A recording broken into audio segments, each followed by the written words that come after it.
morning opinion box doing some fucking shit for me to be on him, and I've never been on somebody like this. So it seems like if I'm on him, but I'm not on him, he just not racing.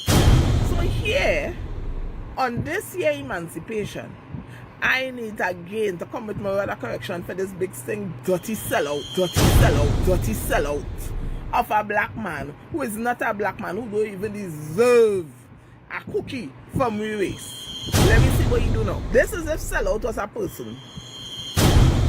The jersey big like a bed sheet. You wouldn't study to fucking lose some weight, but you study and emancipate yourself from P&M school and weed whackers. So I want to ask him, if you don't have grass cutters now under the UNC, I want to ask how the grass cutting, the chumming it with the teeth, how the grass to the side of the road cutting. You see, this kind of brainwashing and this kind of blatant stupidity is why black people always in the position that we in. You can't even afford a good face wash for your face. Hey, you're licking Bamsi so hard. And what you really benefiting from it? Because when you're licking Bamsi, you're supposed to lick Bamsi for a cause. You're licking Bamsi so hard. You're supposed to be doing well. Right? You're supposed to be able to go in Pennywise and afford the best wash, the best dyes for your beard, the best weight loss, everything. You're supposed to be affording the best. But you looking Bamsi so hard and it's still suffering and squinting. How? You fucking house nigga. You fucking house nigga. You fucking house nigga. You have to read the history of slavery to understand this. There were two kinds of Negroes. There was that old house Negro and the field Negro. The house Negro always looked out for his master. When the field Negroes got too much out of line, he held them back in check. He put them back on the plantation. The house Negro could afford to do that because he lived better than the field Negro. He ate better, he dressed better, and he lived in a better house. He lived right up next to his master, in the attic or the basement.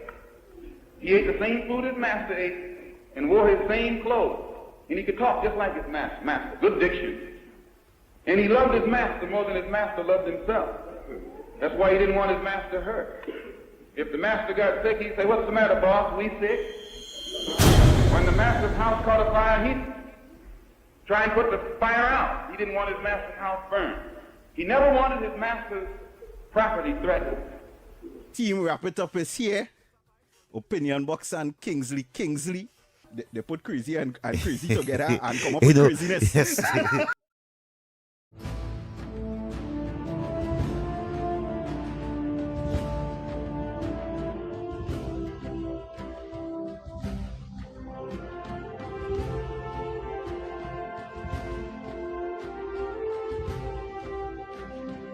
Good afternoon, ladies and gentlemen. Good afternoon to the wider public. Good afternoon to everybody that is watching us on YouTube this afternoon. Trinidad and Tobago, it seems for quite a while, is as if certain things is being mentioned in the public space, and I have no choice than to respond to some of what is taking place. And many of you are outside it. Now is actually 12:30. 30 minutes after the hour of 12 o'clock. Now it seems as if I always have to come here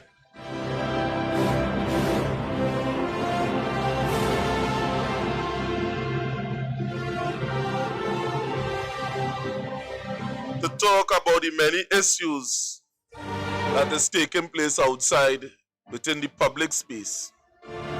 Because there are a lot of confused individuals that reach out to us here on a daily basis.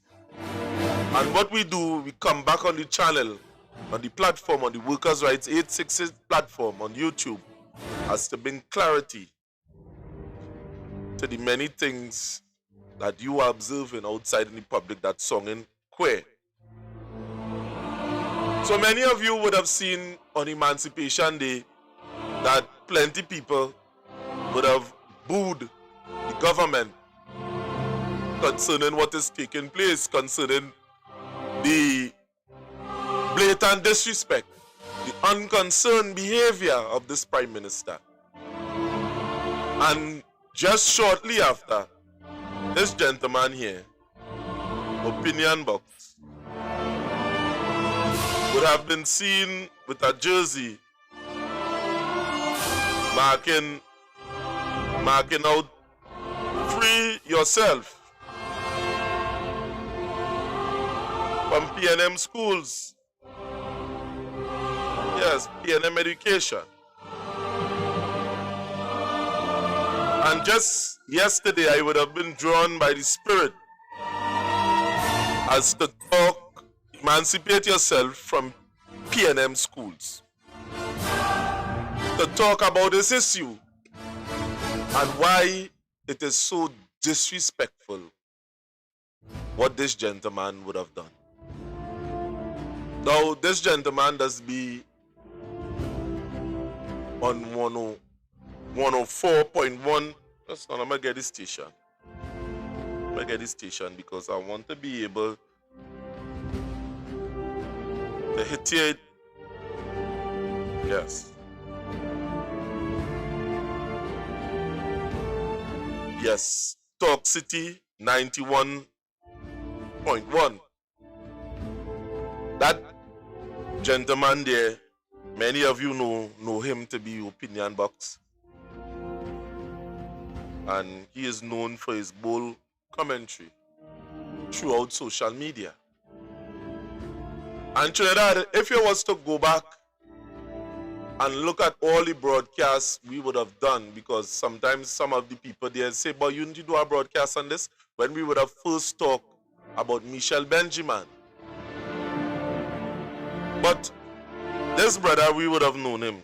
I know him for his bold commentary. But Trinidad and Tobago, the trees in the forest would have voted for the axe because it had wood. The handle was made out of wood. And ignoring the rest of parts. And I believe it's the same thing that would have taken place with the UN government. And this gentleman would have ignored hundreds of years of slavery.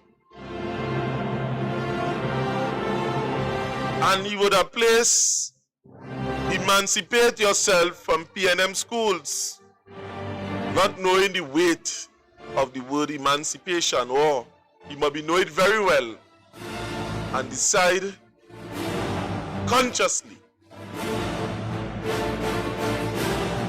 to shit in the face of the struggles of black people and the effects of slavery that we feel today.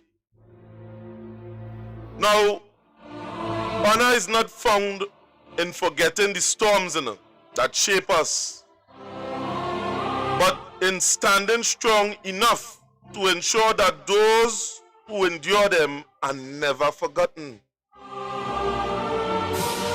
So when this gentleman would have made the statement and tie it in to Emancipation Day, that is very sentimental. The thousands of people, regardless if the gentleman there don't care about Emancipation Day and the struggles that we would have faced, our forefathers would have faced, and still people of the black race is still going through them same struggle in certain parts of the world.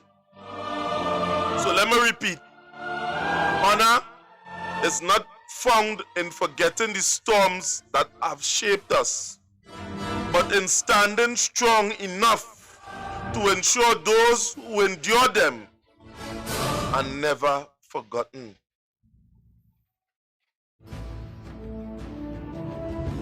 And the statement in which this gentleman would have made is very disrespectful to the core. And there are a lot of historians in this country. There are a lot of people who understand how disrespectful that this gentleman, that statement was. I ain't hearing them saying anything. So, to turn the darkest chapter of our history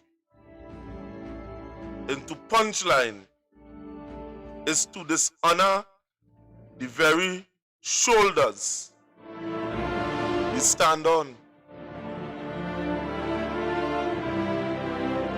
You hear that opinion box? Our ancestors endure unimaginable horrors.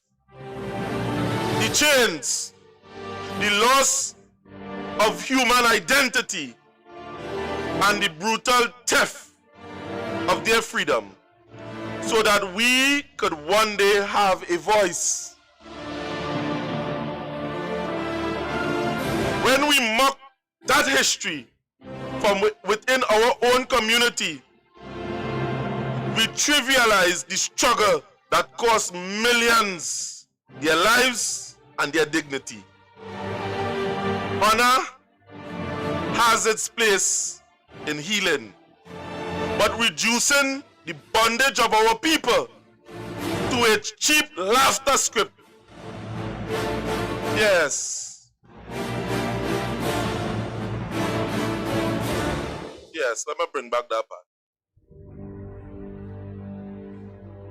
But reducing the bondage of our people to a cheap laughter strips away the shared weight of their endurance.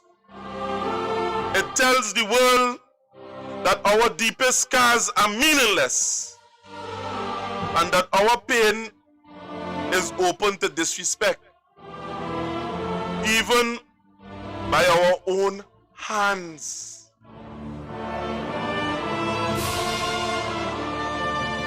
Now, many of you would believe when I take up an issue against this, that is small thing.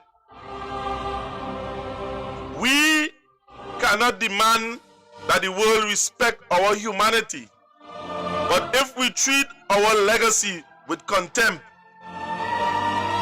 true strength lies in remembrance. When we come from within reverence and not ridicule. Let us honor the bloodshed for our freedom.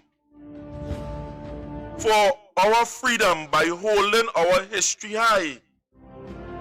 Not bringing it down for moments, for a moment assumption. Our history is not a joke. It is a testament to survival. And it deserves the utmost respect.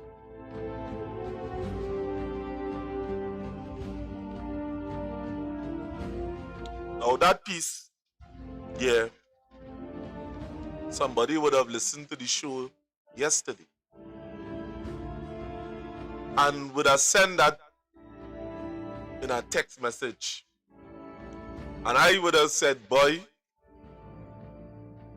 I have to read this, because it would have summoned up the message from yesterday. This gentleman of African descent, who ought to have known better,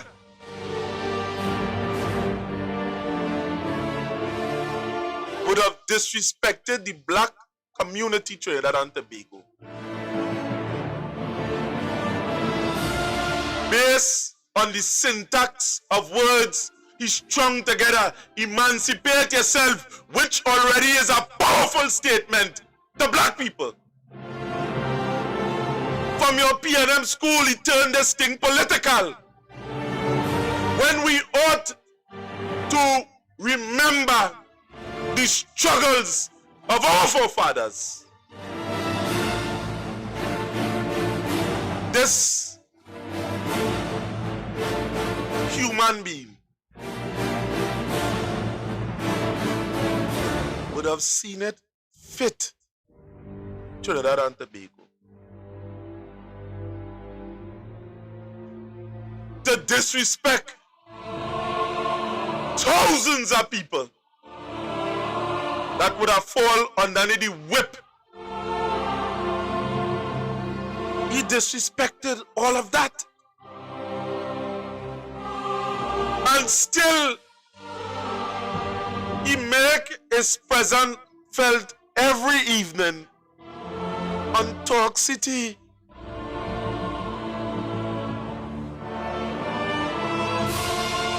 Now, the brother smart enough. He ain't gonna run up his mouth on Talk City to talk about things like that. So if they come at him, if that come at him, they can't say it was on the platform.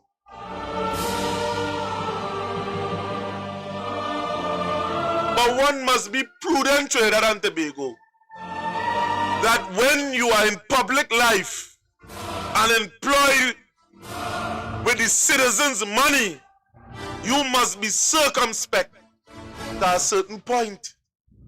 Yeah, you're moving people. You're influencing people on our radio station. So when Opinion Box decide to trivialize the struggles of black people, in which people, millions give their life, so we today could have freedom. And many of you still don't understand the weight. And what I am going to do here is bring that so you could understand there are people still today that is analyzing this thing in such a way that today they could say that we are still underneath the stress, post-traumatic stress. Yes, let me bring this here to the forefront. Traumatic slave syndrome is an explanatory that really looks at multi-generational trauma. One of the things that's difficult for people is their first response is, oh my God, that happened so long ago. We're talking about people being captured, shipped, sold, beaten, raped, experimented on, and then you have to ask the question, did the trauma continue? Yes, so 300 years of trauma, no help, freed, no help, more trauma. If it's a sustained trauma, then the impact of that is also sustained. When we look at multi-generational trauma, we're looking at people who are maybe victims of natural disasters and their families and their children and generations of folks who have experienced war. And we know that there are residual mental, emotional, traumatic impact. And what I did was I started to look at the African American experience, starting with slavery, as a real clear, long enduring trauma. So I started to see that there were clear connections between that survival behavior and contemporary living in African American experience. I started to see common behaviors that I took for granted as, well, cultural. There's adaptive behaviors, survival behaviors. Well, what are they? Let's just say 2019, you have a black mother and a white mother. The sons go to school together. They find themselves at a meeting. The black mother leans over to the white mother and says, I just wanted to mention to you that I noticed that your son is really doing quite well. And the white mother's response is, oh, thank you. She begins to go on and on about he won the science fair, his uncle's an astronaut. She's just oozing. She realizes the black mother's son is actually excelling her son. And she says, well, wait a minute. Your son's the one that's really coming along. And the black mother responds, oh my God, he's a handful, but oh, he just works my nerves. Now, when I'm working with African American people, it doesn't matter what the audience is. It doesn't matter what class. If I were to ask, is she very proud while she's saying those denigrating things? And everybody laughs and goes, of course, there's a secret. Because everybody black knows that even though the black mother is going, oh my God, she's really proud. So now let's roll that scene back 300 years. And let's say this black mother is working in the fields and a white slave owner comes through and says, wow, that boy is really coming along. What is she gonna say? No, he's not. He's stupid. He's shiftless. He can't work because I don't want you to sell him. So I denigrate them to protect them. That is called appropriate adaptation when living in a hostile environment. The little white boy, say Timmy, he feels really comfortable and happy about what his mom just said about him. And Trey looks at his mom and wonders, why can't you be proud of me? Because he doesn't understand the secret yet. And by the time he learns the secret, he will have already been injured by it. Post-traumatic slave syndrome. PTSD is a disorder that occurs as a result of a single trauma. You don't even have to be there to actually get a diagnosis of post-traumatic stress disorder. You could just hear about something horrific happening to someone you love. So you have people who have experienced it firsthand, people who have witnessed it in their environment, right? People who are continuing to be oppressed. That exacerbates any possibility of healing. So it's not post-traumatic stress disorder, because then it becomes part of what we call your socialization process. So you begin to normalize a way of living and being, everything from what we eat to what we believe it means to be a friend. All of these things are colored by history. And if you don't understand it, you're going to fold in things that you've just assumed are normal. But post-traumatic stress disorder, exaggerated startle response, outbursts of anger, feeling of foreshortened future. There was a point where there were African-American children in different urban settings that didn't expect to live to be adults because they saw so much death, that they started planning their funerals like at 13, 12, as young as 10. When you start looking at the simple biology, you start looking at the impact of stress on health. And while we look at general stress, we know finances, you have illnesses, all these different things. How about being black? How does factoring in being black in America impact your stress level and therefore your body's ability to operate its own immune system? Because we know it compromises the immune system. Once you understand it, then you can deal with it. Because you see, it's habitual. You socialize. It becomes part of your being. So one of the ways you begin to address that multi-generational trauma is to work with the people it directly impacts, to hear from them. And when you give the people the information, they can use it. I think the first order of business is beginning to have a conversation. And the other is to educate the larger society. You have to stop the assault. So this is not purely a clinical thing. This requires social justice and change. That's where part of the healing is. It's not in a clinical setting or in a pill. It's in fairness and justice and safety and equity. We got to work with some of those clinical things, some of those issues of panic and anxiety. And we also have to deal with the fact that you have a system that is set up to oppress you and to continue to injure you. Both those things have to be dealt with. And they cannot.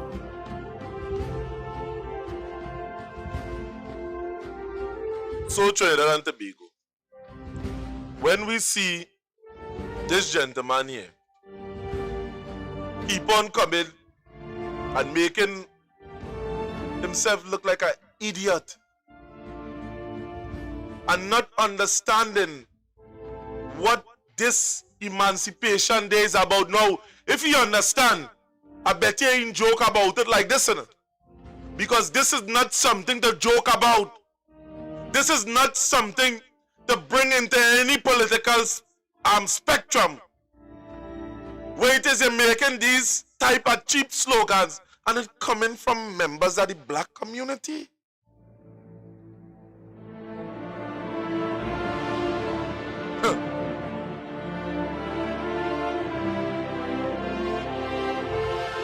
Many of our forefathers, for years, even when slavery was abolished, went through a system of transition. That form of demoralization would have entered our DNA as black people. Many of us would have been suffering from defeatism. Many of us would have lost our identity. And many of us would have lost our social standing in the life.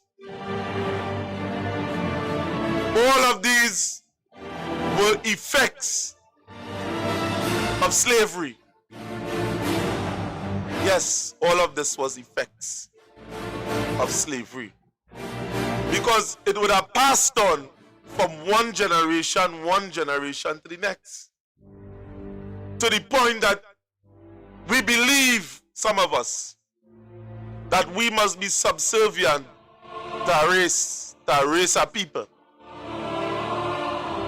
And it has some people, some classes of people, telling us that we ought to be subservient. Till there are other classes believe that they are better than the rest. And let's water down piece of racism to a certain degree. And little do they know race is between black and white. Nothing else than black and white. So many of us Trinidad and Tobago, it would have passed down in the DNA.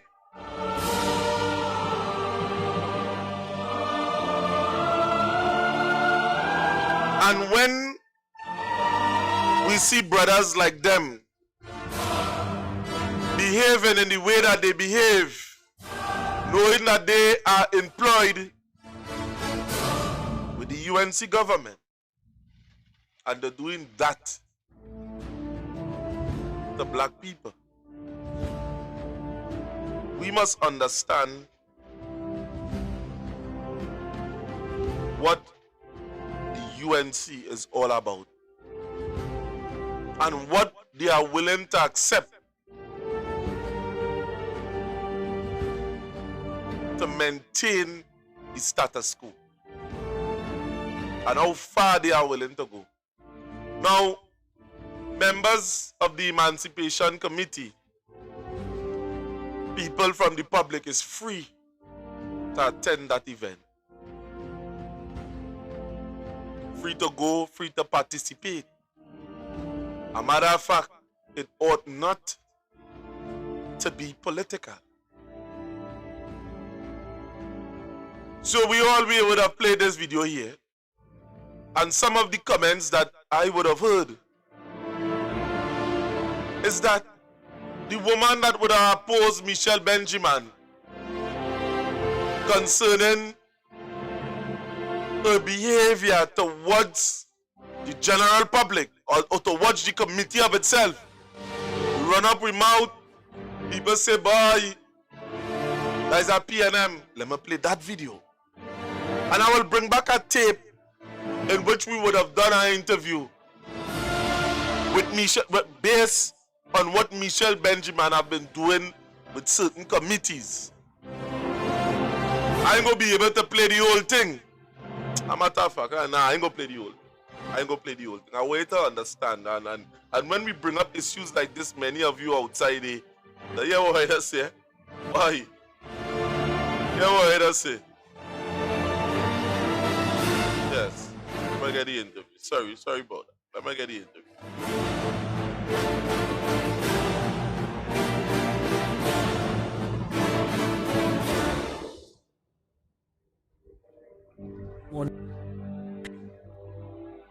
Emancipation Support Committee representative Shabaka Kambon tells the Morning Edition the organization rejects suggestions that it failed to properly manage the jeering from the crowd after the Prime Minister did not show up at the event. She later said there would always be another opportunity for those wishing to direct insults at her to do so. It's unfortunate because I think the Prime Minister, when she herself has the opportunity to view that footage, will see things differently. I'm pretty sure that that would be the case. I mean, I think this is perhaps a knee-jerk reaction from our Prime Minister, based on reports that she may have been given by, members of her own party, people from the outside, social media, who knows. Cambon also responds to the Prime Minister's concerns that the committee did not do enough to discourage the crowd's reaction toward Culture Minister Michelle Benjamin, saying the organization acted appropriately throughout the event. But the facts are, if you look squarely at the videos in the morning, when the Minister of Culture is booed, I personally let the crowd know that this is not the appropriate moment for that kind of thing, and it brought the thing down. Cambon also addresses the decision to rename Emancipation Day as African Emancipation Day, saying the Emancipation Support Committee was not consulted before the change was announced by former Prime Minister Dr. Keith Rowley in April of 2024 and implemented on August 1st of that year. It's an unnecessary change. And it's an unnecessary change. Yes, it was unnecessary. Emancipation is what it is. It's an important step for humankind, the end of chattel enslavement, the right to own somebody as property, to do with them as you will, a genocidal regime in which people died in a space of 6 to 9 years. Anything that would further polarize this country is not something that we would want to be part of. Nicole M. Romani, TV6 News.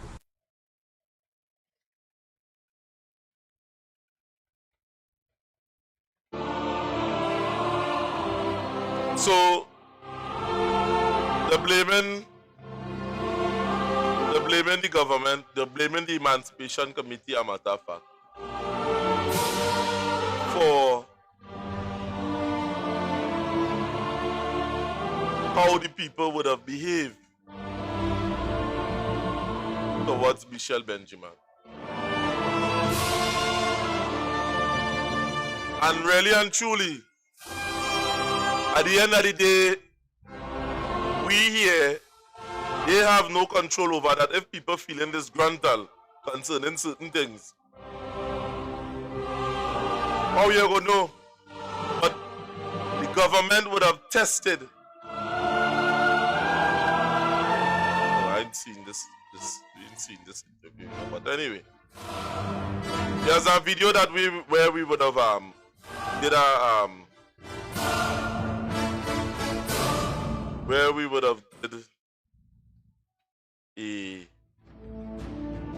interview with a certain individual from Princess Tongue. However, we ain't seen it here, but we will get it and play it. We go play it for you next time, at our next point in time. Right? We go play that for you at our next point in time. Where another man, a guy, would have talked about the same thing with Michelle Benjamin. And at the end of the day, or he didn't say anything about it, I believe there is it. I must see if there is. Because there is a video that needs to be aired here.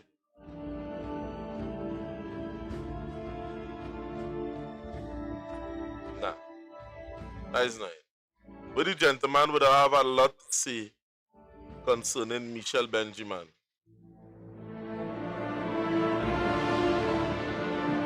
And how she would have used her power to stymie the committee and tell them, hey, yeah. Let me see.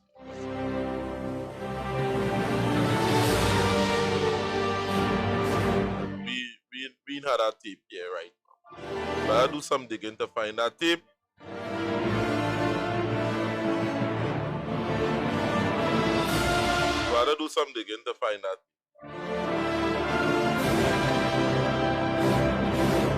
Where Victor Roberts went in at length and talk about this whole issue here with the government and matter of fact. So he would have done an interview. I had to pull that from the internet, a matter concerning that. So we have been talking about this issue long time in terms of how Michelle Benjamin would have been behaving within the public space. This is not something that is new to us, or how we would have perceived a reaction. It's not something that was new to us. It was coming a long time. We got plenty people from the Moruga Table and District did start to speak out. People as far as Princestown did start to speak out. And at the end of the day, if it's the same thing, if the government is not listening to what the average man had to say, what do you expect from chief ministers and them? What do you expect? Well, we playing it. And as I would have said yesterday, Trinidad, it's time for us to bring the curtains down on what we see taking place in this government. It's time for us to say enough is enough and get rid of this government by any legal means necessary, any legal means. The Independence Day parade, she went on to say, quote, "That's all the PNM and their supporters care about. Rum drinking, fetting, whining in the road, and getting freeness from the state," end quote. You remember when Rowley did say something like that? We go after each other. Responding to questions about the Independence Day parade, she went on to say, quote, "That's all the PNM and their supporters care about. Rum drinking, fetting, whining in the road, and getting freeness from the state," end quote.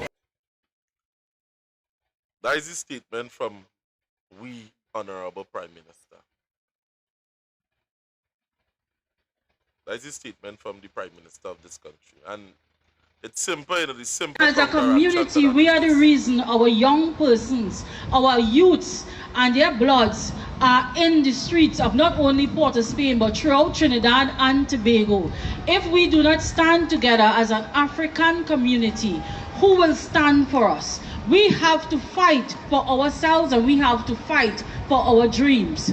When we stand and we say that the spirit and we feel the ancestors with us, I could tell you, as a practicing spiritual Baptist, it is the only faith that is capable of uniting this African heritage and this African people, because when we call, we know that our ancestors would hear and would answer that call. And that call is always a unified call.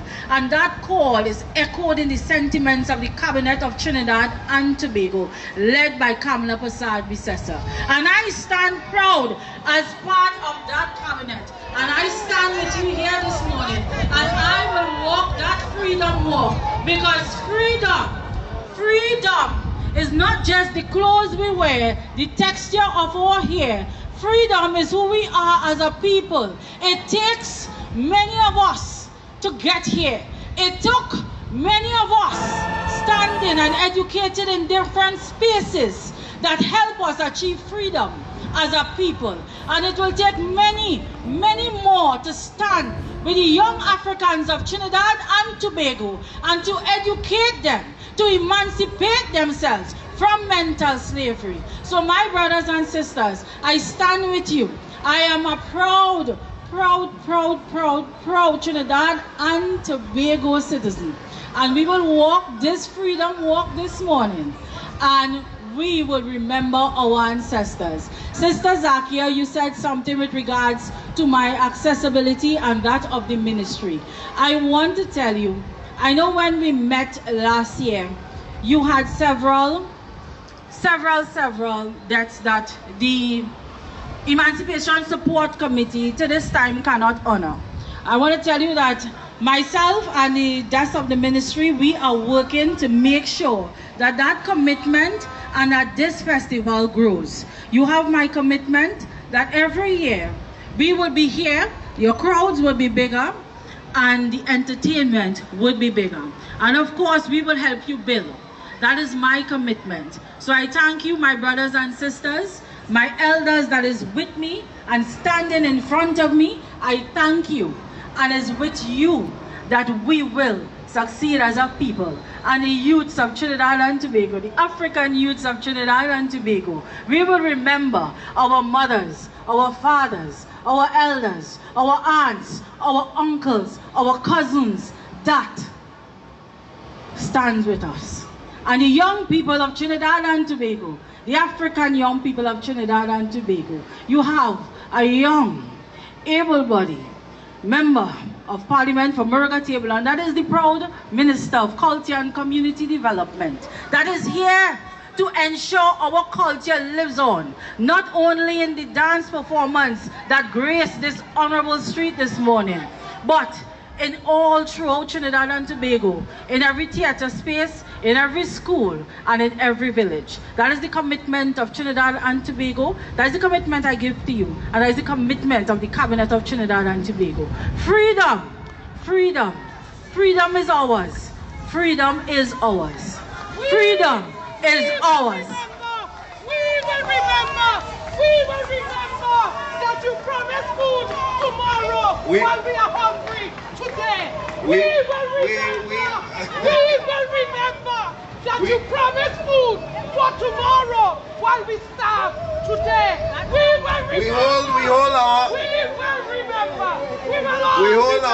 We hold on to the commitments of our. We will remember. Or you find that look like if it was staged? Now the gentleman that would have talked earlier on in the interview, that is what he was alluding. You find that look like if it was staged? The woman get up, she walk up to the stage, she started watch Michelle Benjamin. Michelle Benjamin greet, she said that the ally in front of me, I had the full support of the ally in front of me. And not knowing the ground that she stand on. Out without admitting what this UNC government would have done to the people of Trinidad and Tobago. Over 50,000 people lost their jobs. 6,000 alone in the first quarter of this year. The first quarter of this year, 6,000 people lost their jobs. According to the Central Statistics.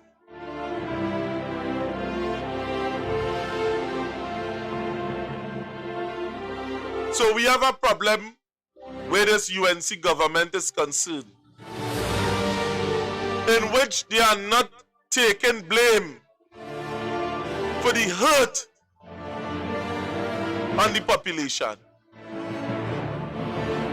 And we constantly having African people growing up on the radio station, all over, segment after segment, and gang raping your psyche. So when we tell you, Trinidad and Tobago, to lock and load on the workers' rights program, broadcast, and to follow us, follow Candace, as we deliver and break down the truth. We ain't doing this by guess, because here what's going on. At the end of the day, you see what they did with Danny Guerra. So this UNC government, there are no qualms about it. If there are no qualms about it, they're very dangerous. Understand what we put in on the line by coming here to reveal truth to you. And I am proud when I see images like how the lady would have expressed herself. I'm proud when I see things like that. I'm proud when I see some of you on social media talking out regardless to what.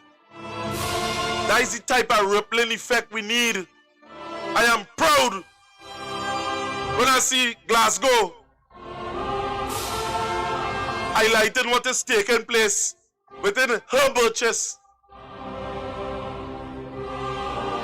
I am proud to see that we could find the strength to let the UNC know, hey, yeah, what's going on? Or you lie to we boy. I am proud when I see commentary like that, because I believe at the end of the day, the truth needs to be spoken.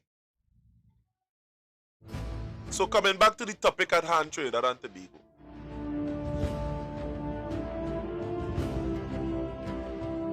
Right, Yvette Phillip, that word that distract me from on the YouTube, in the YouTube chat. The Africans who voted for the UNC, that statement made by the Prime Minister echoes how she feels about them. True?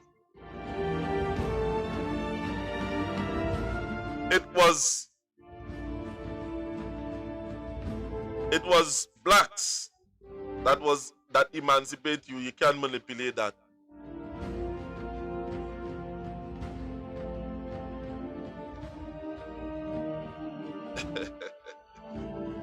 He is doing it to himself. That is why he's looking like a junk box. African for sale, true. Africa, yes,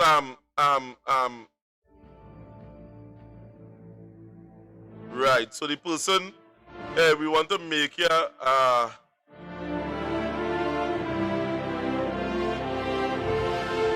we want to make you, we put out the message here that we want to make here, God, man, Caribbean soul, you know.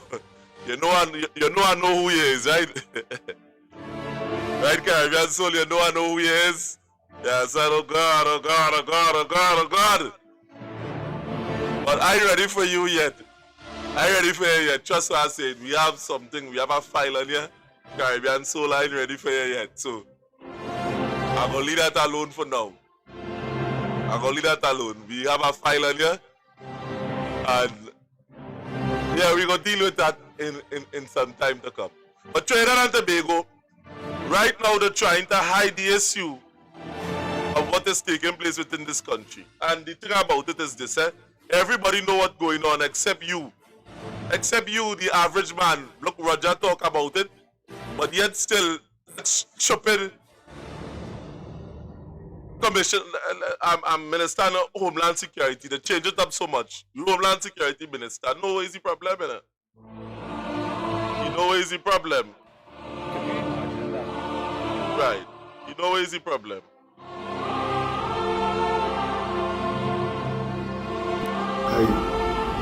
I have more questions than answers. Because why after so long we are celebrating emancipation, but still mentally we are still on that slave ship, making that same trip. And I say this, what are we doing differently to change the hearts and minds of our people, to richly educate them, prepare young men to be adults, to be fathers, and women to be able to manage their career and their family at the same time? What are we doing? I'm of the opinion at times that every year we celebrate emancipation, our culture, our displays, our heritage, our clothing, our hairstyle, our talent. We put it on display. Now,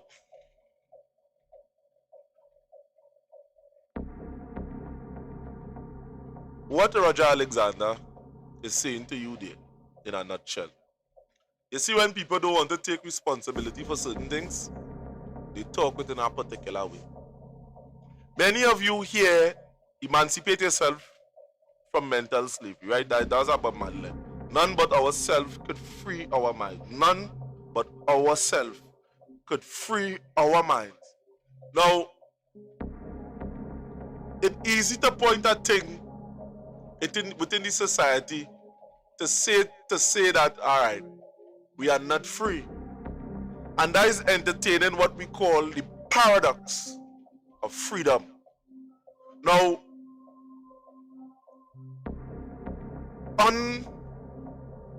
unrestrained freedom will inherently destroy itself. If anybody in the society was to use their freedom to the max, it will compromise other people's freedom. So, at the end of the day, Trinidad and Tobago, and to the world, to the Caribbean, freedom exists within a system. Freedom must have rules. And over the years, I have been seeing people cleverly trying to point to the rules that govern freedom, to say to ourselves that we are not free. Now, some of us could argue the thought that, if a man free, he could be free to kill. No, you're not free to kill, it's a consequence. So freedom must exist within a framework.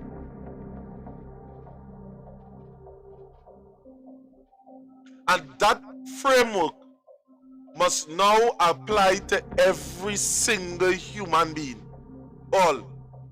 Now, when you have the rules, the system of rules, applying to one set of people to the exclusion of others, we know we fail. Freedom alone is not enough to govern a society. There are things that goes along with it, like democracy.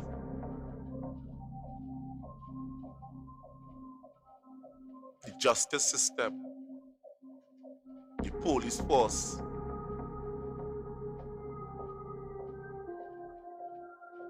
the justice system, people make the rules and people enforce the rules. So when you hear talks like from people like Roger Alexander mouthing certain things, we must ask ourselves one simple question. Watch Alexander behavior within the public domain. What's the kind of thing that he's encouraging, he letting slide underneath his government? The closing down of programs that will assist people to come out of this slave system mentally. Is it just good to just come here and just talk about something and not actively act on it? It seems to me, Trinidad and Tobago, that when you have no respect for deep-rooted tradition that would have existed within the past, like what people like opinion boxes doing, and nobody condemns him from the UNC side of it. Nobody condemn him. We have a problem. We are seeing a government that will take any possible course of action to stay on top and to keep we mind divided from one another, so we cannot communicate on a level that we could say, hey, here what's going on. Enough is enough. We take into the street, we supporting a party that support us. Right now, the only one that is actually coming to the ground level and meeting with the people is the PNM party. Who you know in the UNC party actually doing the work like Penelope Beckers? You're seeing every single week Kamla Prasad Bisesa finding every possible reason to widen the gap between she and the citizenry. That is what she's doing. Widening the gap all the time. Who you seeing on the ground all the time and answering the tough questions in terms of where things is concerned? You see the answering. They're asking the woman, hey Kamala, why are you not coming to press conferences? The girl in answering. Yes. She's not answering. Prime Minister Kamla Prasad Bisesa is refusing to say whether she will accede to opposition leader Penelope Beckles' call for a media briefing, insisting instead that the PNM has far more questions to answer about its own record in office. When asked if she intended to hold a news conference, the Prime Minister did not answer directly. Instead, she told TV6, quote, Penelope Beckles is holding media briefings and making statements daily to defend Star Sabga and Genevieve Hadid's coolie comments. But in 9 years in government, never held a media briefing to talk about over 5,000 murders, 8,000 rapes, over 124,000 crimes, end quote. The Prime Minister argued there's no difference between Beckles and former Prime Minister Dr. Keith Rowley, claiming neither used media briefings to address issues such as drug trafficking, gang violence, and crime during the PNM's 9 years in office. Basant Bissassa also criticized what she described as the silence of members of the Syrian Lebanese community, the PNM, and even Dr. Rowley over comments made by Genevieve Hadid and Star Sabga, saying many, including the media, were attempting to ignore the use of the word coolie. Asked whether Independence Day could be an opportunity to promote national unity following the heated political exchanges surrounding Emancipation Day, the Prime Minister instead repeated her claim that the PNM resorts to hatred, racism and division whenever it's in opposition. She alleges PNM supporters had planned to target her at Saturday's Emancipation celebrations, but said those plans failed because she did not attend. Basant Bissassa said, quote, Imagine PNM MPs and supporters getting up early, heart and mind full of hatred, getting dressed and going down to Port of Spain in the hot sun to cuss Kamla, the stinking coolie, and then your plan busts. That is the example that the PNM MPs and supporters set for the younger generations to denigrate and desecrate Emancipation Day, end quote. She says the PNM MPs and supporters are wallowing in hatred and racism because the freeness is over, while the rest of the country moves on in hard-working ways to improve lives and society. Basant Bissassa says she eagerly looks forward to round 2 of Boo Kamla, the stinking coolie on Independence Day, where star cheese and chilled bottled water will be available for all attendees. Urvashi Tamari Rupnarayan, TV6 News. Mr. Prime Minister, instead of the statement address, Kamla boo boo boo boo boo, we promise, you promise us bread tomorrow when people are you all of that Kamla bypass, all. Instead of the woman come and answer very important questions, she manipulate the whole scene. The media want to ask questions. Why don't keep it in a post-cabinet briefing? That's what they're asking. You're running from cabinet briefing right through. And you're sick Kamala is, and the ministers. If there is a national security issue, they're sending somebody else, and there what they say there. The minister is not there to answer that question, but they're sending another minister to present it. Or you see how sick that woman is by? What's your behavior opinion box? What's your behavior? And then you pay me every evening to come up on national TV to talk a bunch of, on radio and matter of fact, to talk rubbish. And this is the same woman at the end of the day. The same woman that very loose in the Parliament of Trinidad and Tobago. Yes, she talking about she's studying about coolie. Mention they were ashamed. You could imagine me. This little coolie girl from down wherever.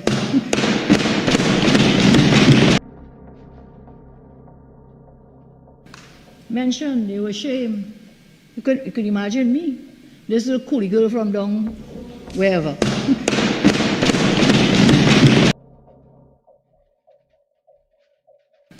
Mention they were ashamed. You could imagine me.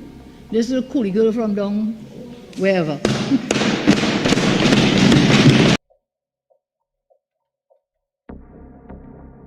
Your Prime Minister put that on Hansard. When it is the PNM But I say, Kamala, you can't come in the public, you can't come in parliament and talk that type of thing. John Jeremy. No, not John Jeremy. Jack Deo Singh. Run up and say she ain't call no name.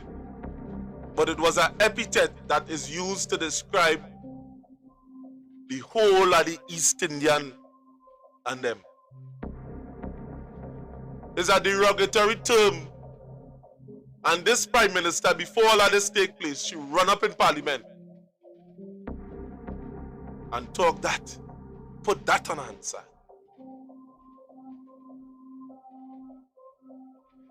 And when other people say it, when other people talk about it,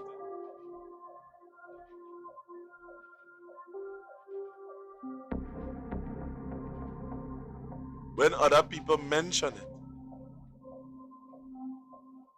you vex.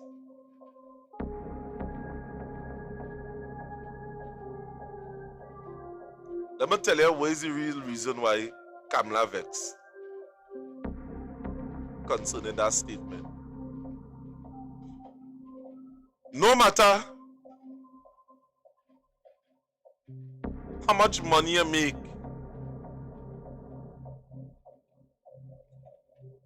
no matter how much business you open, you will always be what you is.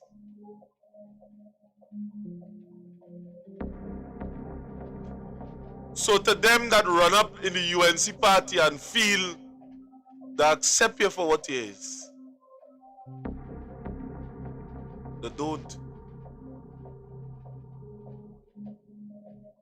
They will never.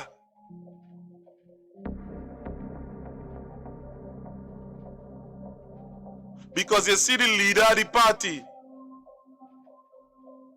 saw herself as separate and apart from the East Indian community, knowing that the Sabga could have called any star, Sabga could have called anybody else coolie, not she.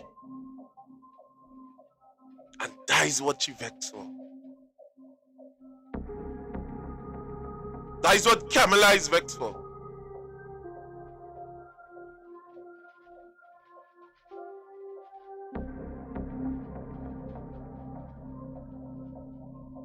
If it was you, the normal supporter, it's okay. They could say that about you. You could be stupid. They could say those things about you. But me, I is Kamala. I is the leader of this country. How dare Sabga say that about me?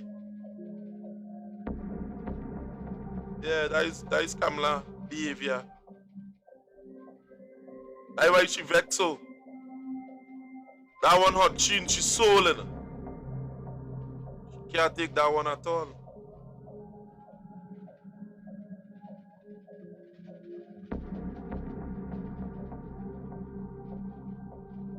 So plenty of she imps after a while run up and started defend she. The only person that I would have seen stand up and still the truth slip out she mouth was Twiggy. She know why she boo the minister. The public know why they boo the minister. The public know why they boo her. And she know why too. Is my girl enough respect, but they know why too. You see the promises? You promised me too. You promised me too. You know that? I know all your promise. And still I'm waiting. Minister. If people didn't get treated right, and this is the place you have to meet them, right? To tell them what you have to tell them, nobody can get vexed. Because when they're embarrassing we and they're insulting we, behind closed doors, and we can't get to tell them as we want, because they're on their phone and they cut it off, right? All they don't see that. You understand? But all they see when we open we mouth to defend we right. All they see that. Give me a break.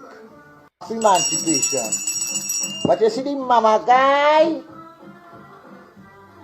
You tell Mama Guy her own little child because the child and all just jump out and cry, nag until they get with it. So don't come to Mama Guy don't Mama Guy minister. No, you know what you did. And this is not the first time. This is not the first time people do you that.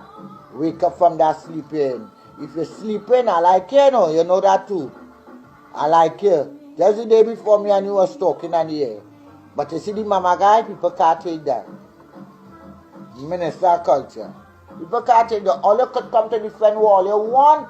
The public see what went on and know what go on. Stop Mama Guy and people. People being hurt in here. There are some people hurt that tears coming from their eye. Yes. And not because you sit down on top there. You feel you could use we and take up a phone and Mama Guy we. Yeah. And when we see you outside, you want to call police, you want to call it, look, hello, pardon. Yeah. Yeah, she ain't go pardon at all. She ain't go pardon at all. But if the entire East Indian community was behaving like this, she would not have no issue with that. Why did you come up here today? I come to support my beloved Prime Minister. Do you know what is being debated in Parliament? No, I have no idea. Which constituency are you from? Barco. What did you come out here for today? To support the minister from URP office, Region 2. Do you know what is being debated today in Parliament? Not really, but I will be representing here with Miss Kamala, but Miss Hawaii for Region 2, our manager. Our QRP on the Miss Hawaii program, my cleaner, and it's nice people. Miss Hawaii have a settled. So you came out to support the Prime Minister? Yes. Only yellow boy, only yellow. Okay, do you know what is being debated in Parliament today? Well, everything good, everything good. So do you know what's being debated in Parliament? Well, we want to be in the country right now. What to support the Prime Minister? Where are you from? From Pinal. Do you know what is being debated in Parliament today? Well, sort of, yeah. What is being debated? Ask them now. I support Kamala. Do you know what's being debated in Parliament? Yeah. Thank you. That is how they want you, the East Indian community, to be behaving. Where you ain't know nothing, and the other come and tell you. That is how they want you to be behaving. When they send those clowns on them on social media to come up and talk and gang rape your mind. That is what they want. That is what they want, Trinidad. You see, we have to reach a point that we have to understand what the UNC is engaging in. When they realize that this is a smarter population that they're dealing with, they send those scumbags on them. Yeah. They send those imps. All of them is imps. All. To come and talk certain rubbish. Yeah. That is what I want. So they could come and tell you certain things, and they could be a fool before them. We're not here out well, you're not here, but we're talking about why you're here now. What is your support? Huh? You've been thinking about it. Supporting the bill. But why are you supporting the bill? This affects your life. So you have to say why you're supporting the bill. You want the bill to pass and run extra, run the race okay? But I want okay, but you understand. Well, the bill. So do you understand what it is that they're trying to pass today? Well, I wasn't listening much about it because I didn't have time to go to I didn't have time to, because I be working plenty now, so I didn't have time to listen much about the bill now. So yeah, but you're out here. That is how Kamla Prasad Bisesa want Indian people. And as long as the East Indian community blindly support Kamla Prasad Bisesa, they will always be in a position that they cannot tell the government anything. They cannot tell their party leadership anything. They will always remain in that position. And there were some that would have paid for that by their very career. What was the crimes of some of these individuals that would have been ostracized from the party? What was the crime? None. All certain people did was oppose the type of leader, the leadership style in the party, and they would have been ostracized. Take out. And to those black people and them within the party, I ain't saying don't join any political party either. You could join a political party of your choosing. You could join, you could be a part of any political party you want. But if at the end of the day, this government could treat their membership so, Opinion Box, Twiggy, all your days numbered, Matara French, the NCW, all your days numbered, Kingsley, you too, all your days numbered with the UNC, Jerlin John, you too, you know, when they don't use you, you coming back to the streets. I hope you save your coins. You too, David Wedge, all of them as they done with all your dice. Because they have or they want you to follow them blindly. So you coming out here and mashing up your own race of people, destroying people. You ain't care if thousands go on the breadline, that is nothing.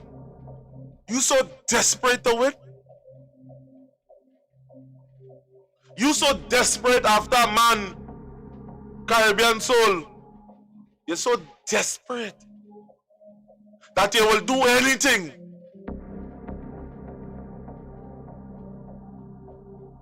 to make the PNM party look bad.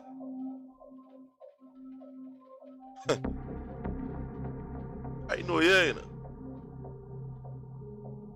This come from Dinesh Rambali, a man that was in the UNC party and would have given his service straight, wholly and solely to Kamla Prasad. He would have built back the East Indian connection between them and the Hindus. After Satmaraj would have said enough is enough, Dinesh Rambali stepped back into the party and built it up. And he's outside.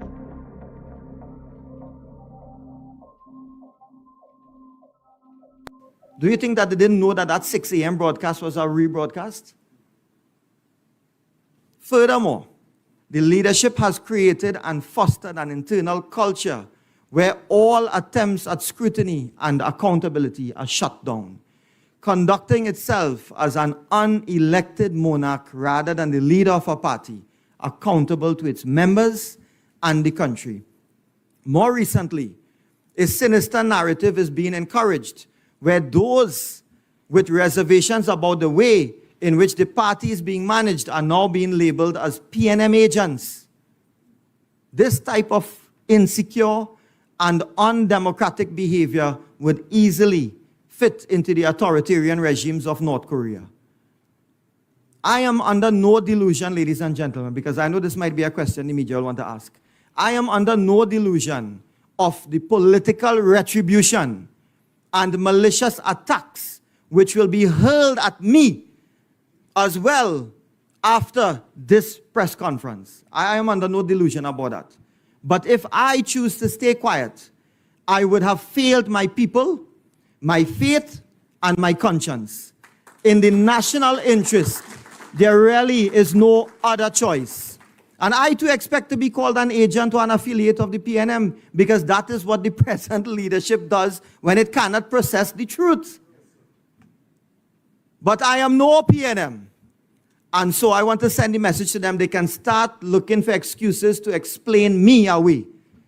And ladies and gentlemen, I want to tell you, you can be assured that I intend to continue my vociferous fight against the Rowley-led PNM.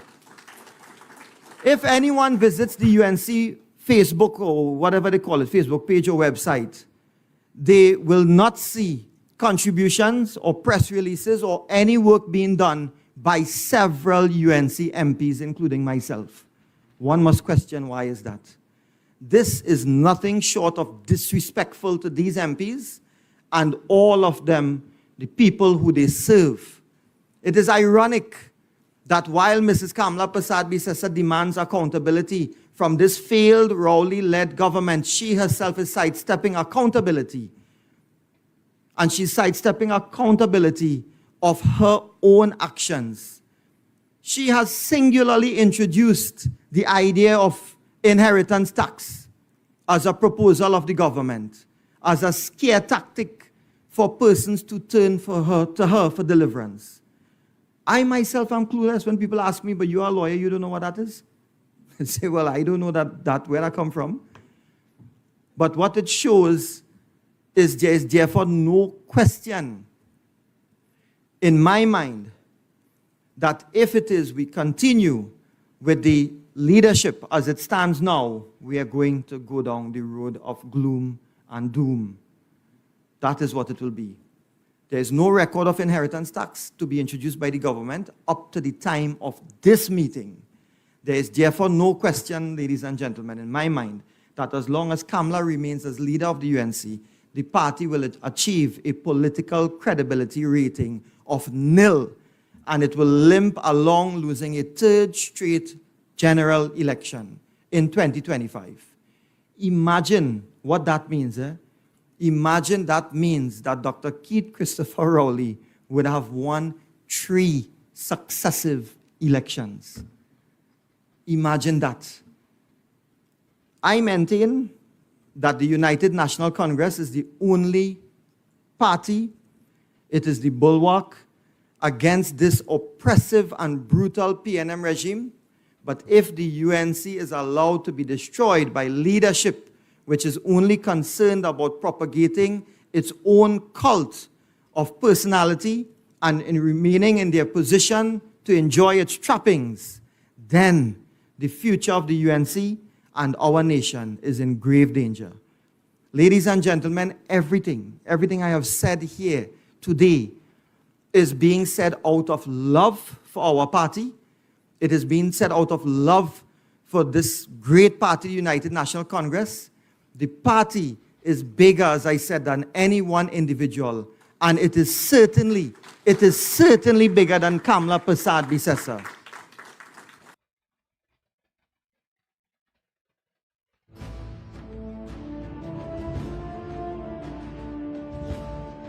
Now, when many of us outside within the public domain believe that the prophecy,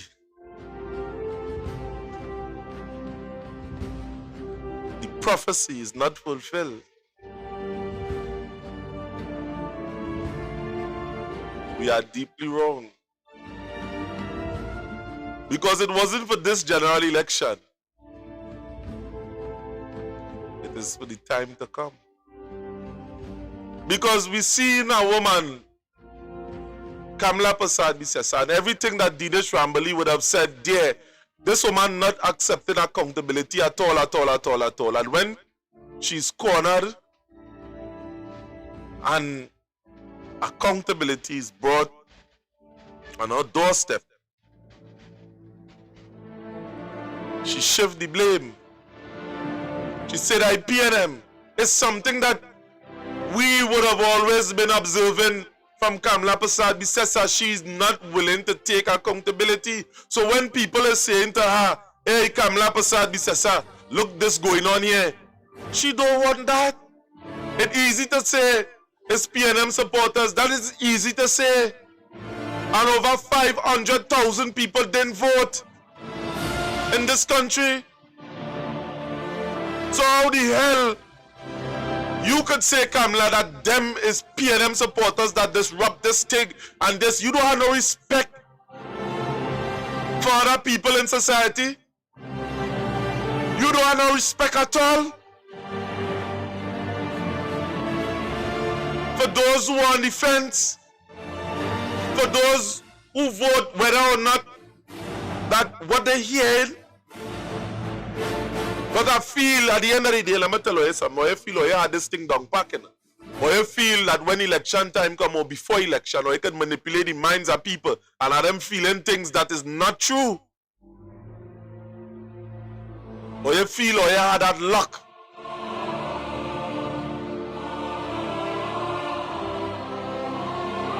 We are seeing a runaway horse. We are seeing a government that will not or do not want to take responsibility for what they are doing to this country, ascending to power and exercising, and will use any means possible to stay in the power. That is what we are seeing here in this country.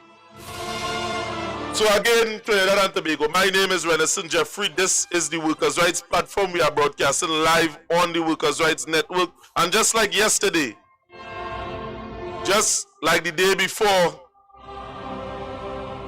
there's a thumbs up button. Press the thumbs up button on the live. Like the program. While you're seeing that thumbs up button underneath there, press the thumbs up button, like and share the program. And as soon as we are up and ready, that our system is able to functioning again, we will be running it live only on YouTube. As a matter of fact, tonight tune in to Candace Edwards tonight, where she will be running the program on her platform, and we will share it over to YouTube. So to the many of you that are watching, who will see the program playing, it will pop up on our For You page on YouTube, and or you take and listen to the program. Or remember this evening at 8 o'clock, we will be having our next program here. Yeah, every day. As a matter of fact, we have some history to discuss with Mr. Bernard, where he had the history, he would write a book, and we will go down into this racial history that it have here in this country. My name is Renison Jeffrey. This is the Workers' Rights Platform. We are broadcasting live on the Workers' Rights Network. Thanks for watching. Please do subscribe to our platform. And before I go, let me send this account number. So anybody that want to contribute,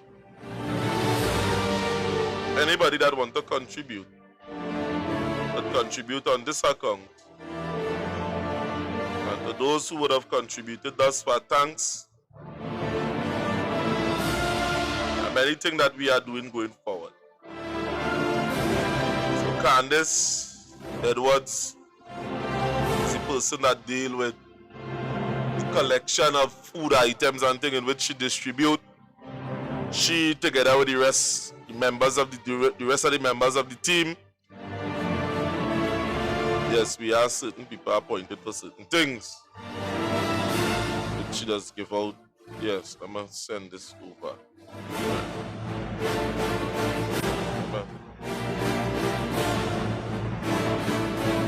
Put this thing up.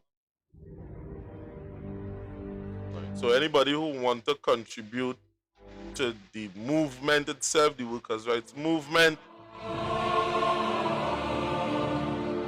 or you could contribute financially on this.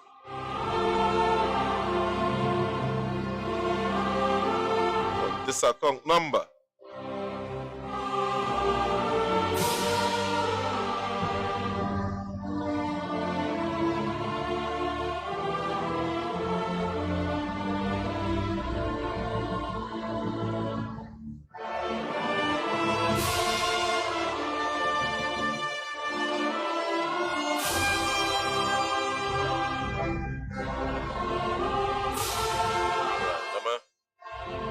That on the screen. So this is our account number here.